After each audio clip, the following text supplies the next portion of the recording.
CIT Group filing for Chapter 11, making it the fifth largest bankruptcy by asset size in U.S. history. Our next guest says the move signals a need for the government to give more help to Main Street, not Wall Street. Peter Kaufman, president of the Gordian Group.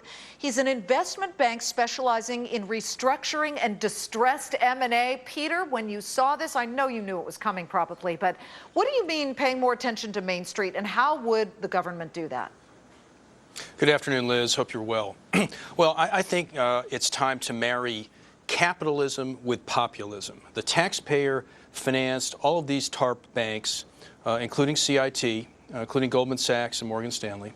And what has the taxpayer gotten back in return? In CIT, we've lost $2.3 billion of taxpayer financing, and we've gotten money back from Goldman Sachs and Morgan Stanley, but we haven't gotten loans going to Main Street. Main Street is dying of a credit squeeze, and the TARP banks are not providing it. Well, so here's what I would do. Okay.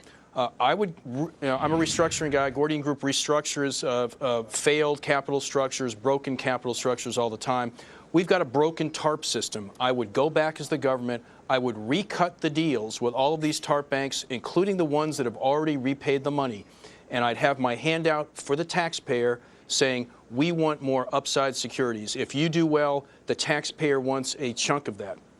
And I would then take those winnings, if any, that we get from those TARP recipients, past and present, and I would have the government hire private financial institutions to loan that money to Main Street, and the fees for all that stuff would be paid by the TARP banks. So the government would simply be shoveling money out of the TARP banks, if they're winnings, to a private firm who would loan money to Main Street. That's what I mean by marrying. Peter, we've seen data out that indicate banks are hoarding. They're not lending the money, and they shouldn't lend profligately. Certainly, that would not be the right thing to do, to go back to bad behavior. But not lending to small businesses at a time when they need it and they're really trying to grow, and they're the ones that are really the hiring engine of this country, is not necessarily the best way to go. But what do you think comes out of this CIT bankruptcy filing? It's $2 billion plus of our taxpayer money that we'll probably never see again. Do you think this makes the government more hesitant to put TARP money, knowing the outrage that would come from Main Street,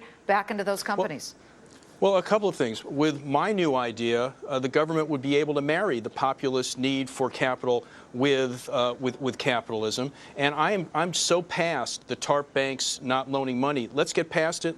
If they're going to do well, let's get our fair share as the taxpayer who financed them, and let's turn that around and have the private sector loan the money to Main Street. Number two, CIT, very problematic. You know what's going to happen to them.